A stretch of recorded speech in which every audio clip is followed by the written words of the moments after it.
Hi, I'm Pastor D. And I'm Sister Latrice. And we are going to take you on a journey.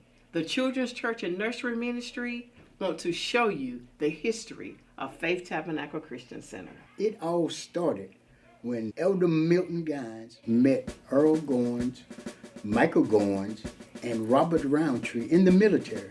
Hey, I'm Milton Guns. Can we be friends? Yeah, sure. Yes. And these guys really ministered it. Let me introduce you to my brother, Michael Guns. I'm Bishop Michael Gone, and I have a prophecy for you. He gave his life unto the Lord when they were stationed at Fort Bragg. Yes, in the military is where it all started. Through the bonds of those men, they began to have church, honey. They were having night services every night at a local church here in St. Paul's.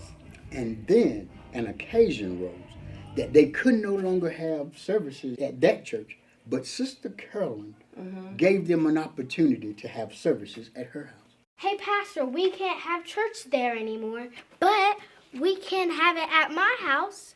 We can continue having Bible study. Come on, let's go to my house.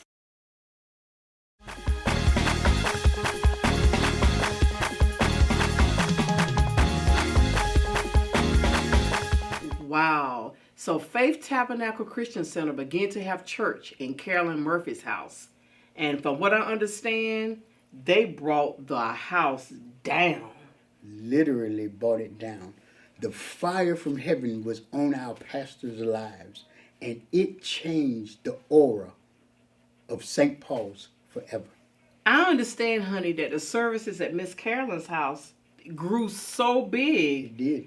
And Joanne Council said, we need a building. So they moved into a storefront in Broad Street, St. Paul's, and that's where it all began. Services took off. And also, there was a musician that came in, William Douglas, and he was the key to help it all stand even stronger. Hey, man, do you need someone to play at your church? Sure, let me see what you got.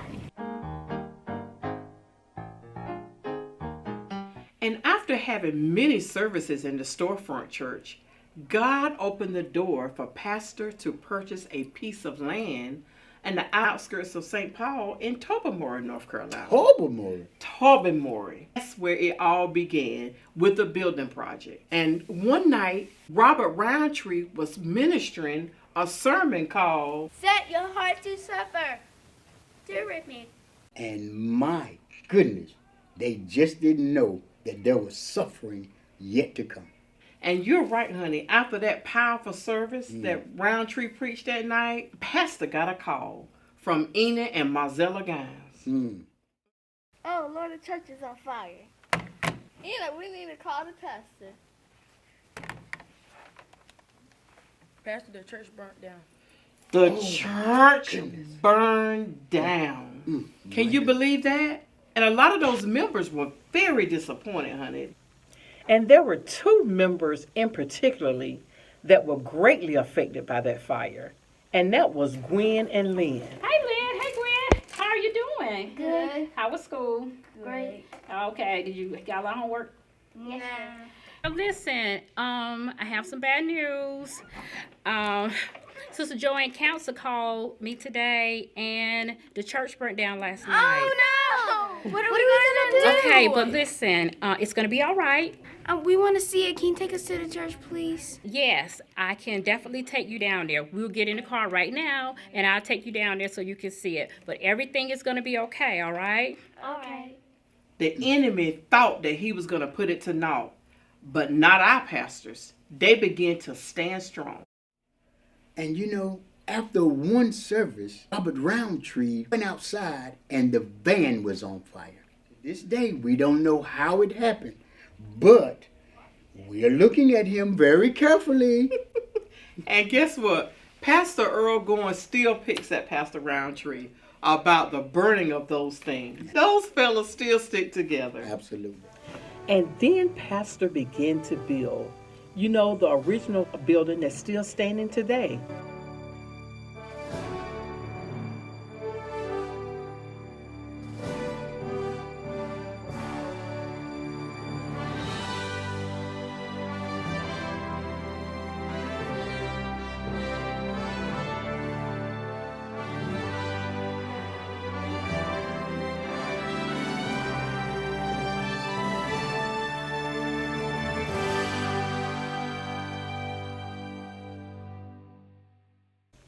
And during that building project, Mother Goins began to sell cakes and pies to fund the project, honey. And Mother Goins and Pastor Denise, they have a beautiful bond. Nisi, I'm so tired. Don't worry, I'll take care of you. And until this day, it's a bond that can never be broken. And after we built that church, after we built the Faith Tabernacle Christian Center, honey, Yes. God gave Pastor a vision. Also, God told Pastor that he would minister to hurting and wounded people. And there the vision statement began, to be a house of refuge, ministering to hurting and wounded people. They are still members from the beginning that's standing with Pastor today. Sister Celis, Ibabashe. Elder Marie Gines, Elder Linda Douglas, Joanne Council, Amanda and Ivy, Hi, Julia. and the list could go on and on and on.